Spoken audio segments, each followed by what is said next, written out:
गन्ना एवं अनाज के दाम बढ़ाने और बिजली का बिल कम करने को लेकर किसानों ने घेरा कमिश्नर कार्यालय। कृषि बिल को लेकर सड़क पर उतरे किसान संगठन ने आज मुरादाबाद पहुंचकर कमिश्नर कार्यालय का घेराव करते हुए गेट बंद करने का धरने पर बैठ गए। सैकड़ों की संख्या में धरने पर बैठे किसानों की अगुवाई भारतीय किसान यूनियन के राष्ट्रीय अध्यक्ष राकेश टिकैत कर रहे थे। संसद से पास होने के बाद से ही कृषि बिल का जोरदार विरोध शुरू हो गया था, जिसके चलते आज भी पंजाब सहित कई प्रदेशों में किसान संगठन इस बिल के विरोध में प्रदर्शन कर रहे हैं। इसी कड़ी में आज मुरादाबाद में भी भारतीय किसान यूनियन और दूसरे संगठनों से जुड़े सैकड़ों किसान कमिश्नर कार्यालय घेर कर बैठ गए। ट्रैक्टर ट्रालियों से सवार होकर शहर के बीच पहुंचे किसानों के कारण शहर का एक हिस्सा भी जाम हो गया।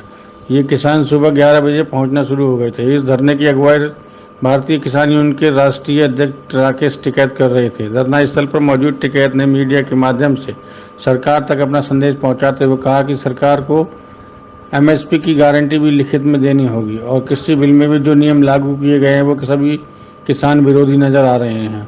अगर यही साबित हालात रहे तो 2 साल बाद मंडियां खत्म हो जाएंगी। केंद्र सरकार को चाहिए कि वो हर चीज़ लिखित में दे, क्योंकि कोई भी काम मौखिक में नहीं होता। अगर सरकार उनकी मांगें नहीं मानती है तो ये धरना प्रदर्शन ऐसे ही चलता रहेगा। मुरादाबाद से ब्यूरो चीफ शाहिद हुसैन की रिपोर्ट। हमारा ये है कि जो ये अध्यादेश आया है ये पूर्ण रूप से किसान विरोधी है। जैसे प्रधानमंत्री फसल बीमा योजना थी उसमें इन्होंने चेंजिंग करा, इस अध्यादेश में भी इनको चेंज करना पड़ेगा।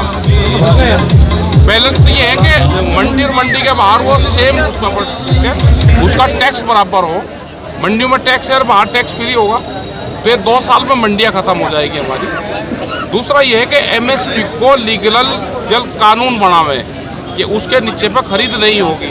जो भी एमएसपी का रेट है, जिन 24 फसलों पर रेट है वो उनसे नीचे पर खरीद नहीं होगी और सरकार इसकी खरीद की गारंटी दे।